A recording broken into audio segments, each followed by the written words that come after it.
started like so many other overseas trips, a glass of wine and a snack at Brisbane Airport, a short layover at Changi in Singapore, a good stretch of the legs, and a look at some of their relaxing features in the airport. In this case it was these tiny fish which looked artificial but I actually found were real. And then of course finally we arrived in Tokyo. Dinner was a traditional bento box from the 7-Eleven downstairs, and of course some ice cream. Tokyo, being a thoroughly modern city, showcases the best in electronics, and this gargantuan transformer was no exception. Our hotel, the Grand Nikko Daiba, overlooks Shikozaki Park, and yes, that was a Statue of Liberty. Apparently there are 7 of them situated in different places around the world, much to our surprise.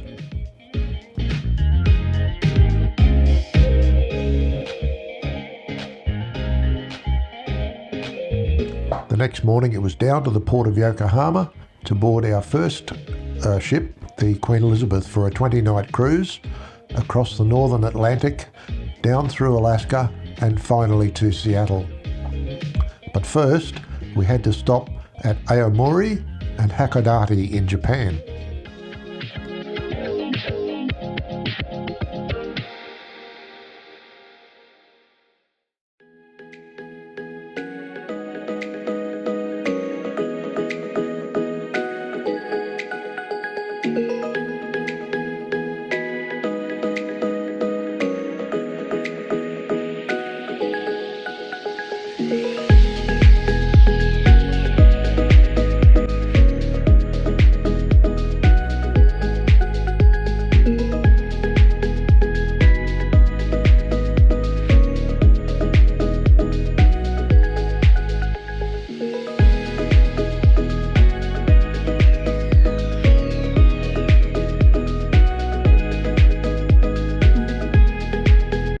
Leaving Hakodate, we set sail across the North Atlantic and we crossed the international date line, so we got to have Sunday twice.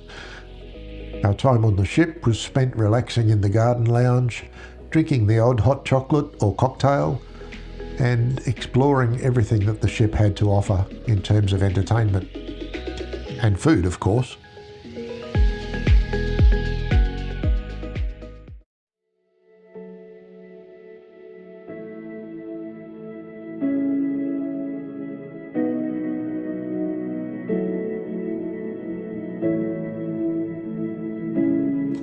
Kodiak was our first stop in Alaska, and we were so excited to be here.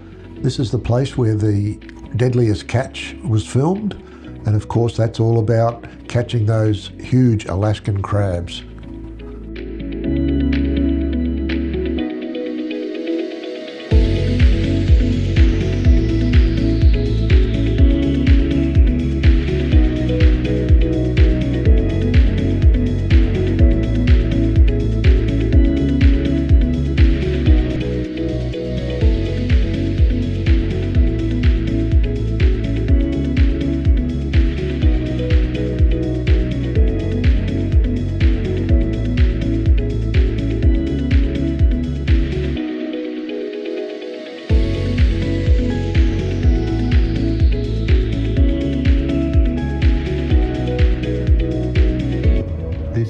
Marathon in Seward, Alaska. Every year in July they have a race from the base to the top. The record is 44 minutes from the base to the top and back again, and the record for the downhill part is 9 minutes. Unbelievable. From Seward we sailed out to the entrance to the area where the Hubbard Glacier is. We paid extra and boarded a smaller boat which took us right up to the face of the glacier. Surprisingly, the ship managed to get in very, very close, but I still think it was money well spent to take the smaller boat and have that once-in-a-lifetime experience.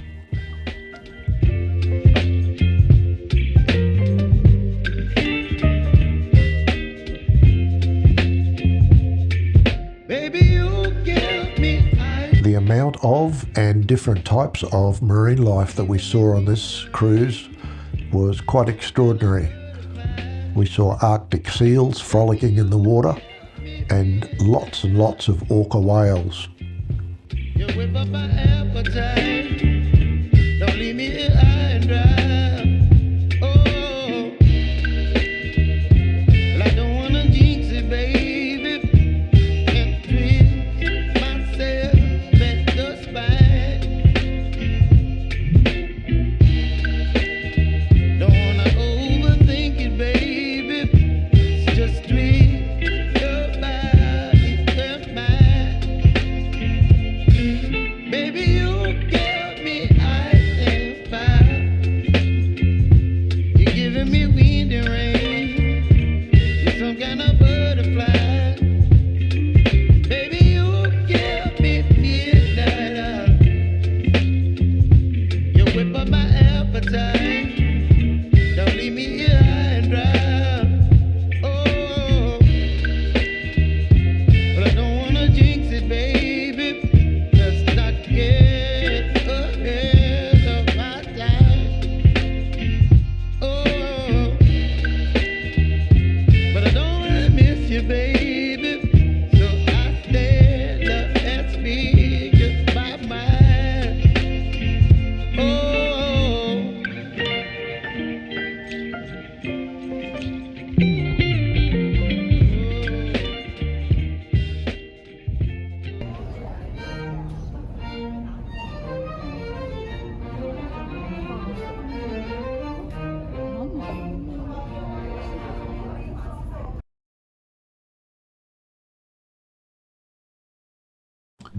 Pretty soon we were on the move again, and it was time to head for our next location, Juneau, the capital of Alaska.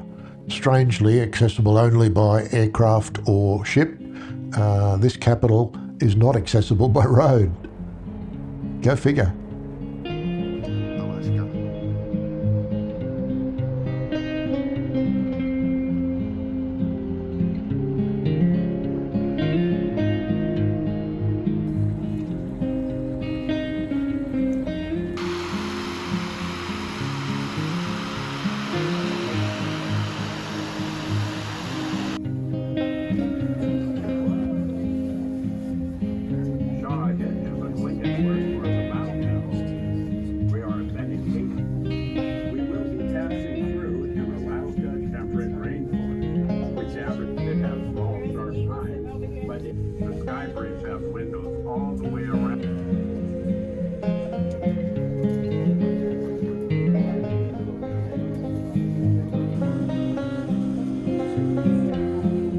As you can see, bald eagles are huge.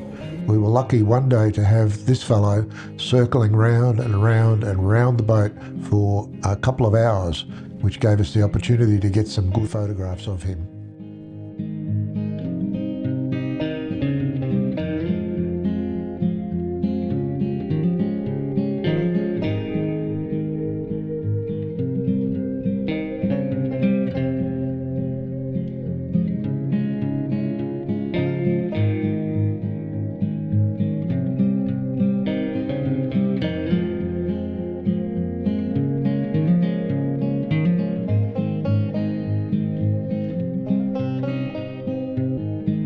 The sun never really sets in the northern hemisphere, particularly in the far north, where for months on end, nighttime is really just a couple of hours of twilight, somewhere between midnight and 3 a.m.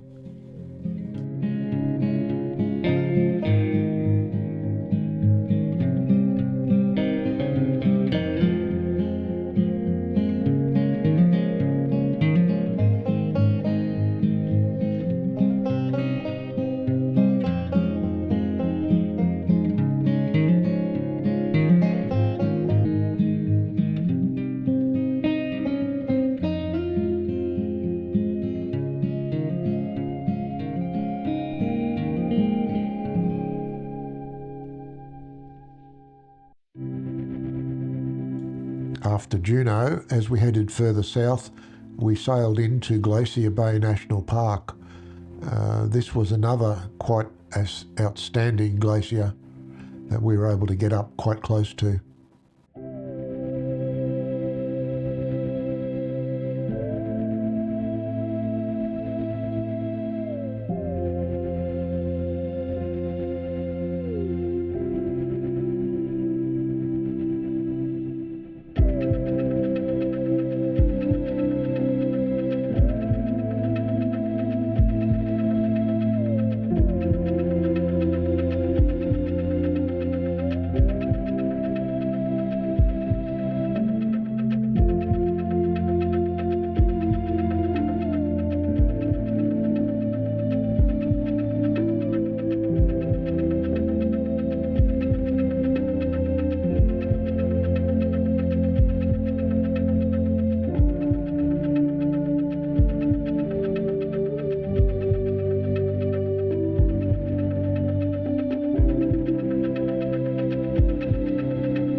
Our last stop in Alaska was the sleepy little town of Sitka. There wasn't much to see here. It was cold, it was wet, but we had to walk along the main street and popped into a couple of the stores and bought this lovely clock from a cranky Russian lady.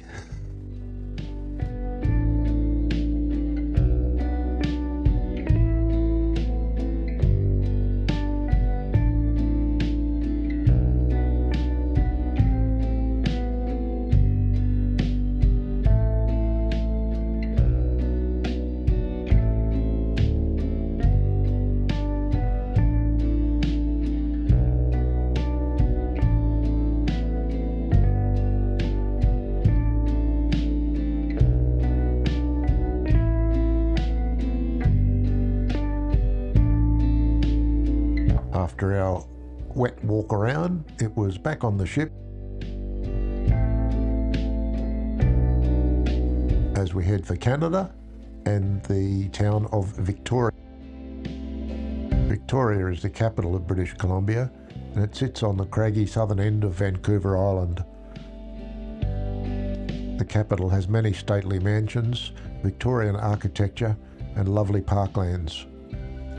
We used the hop-on hop-off bus, as we have in several other places, to tour around the city and view the majority of the main attractions or main sites.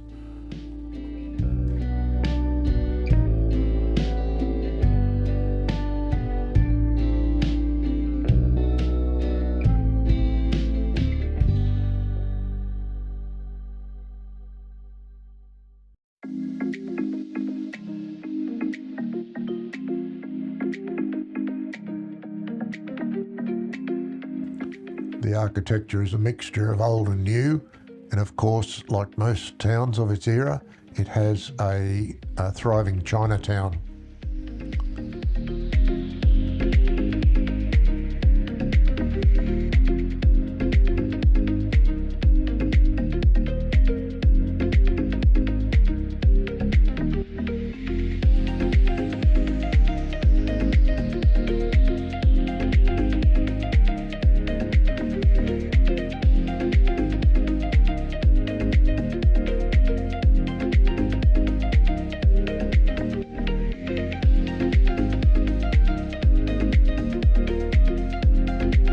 Victoria's Beacon Hill Park, there stands a 127 feet tall totem pole carved from a single cedar tree. It's claimed to be the tallest freestanding totem pole in the world.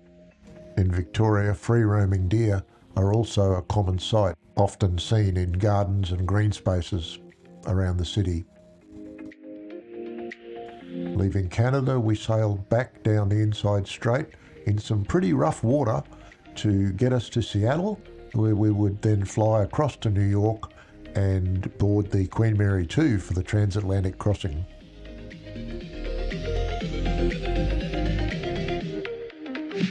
After flying all day from Seattle to New York, we arrived in Manhattan a little after midnight. We got a full night's sleep and then it was off for breakfast.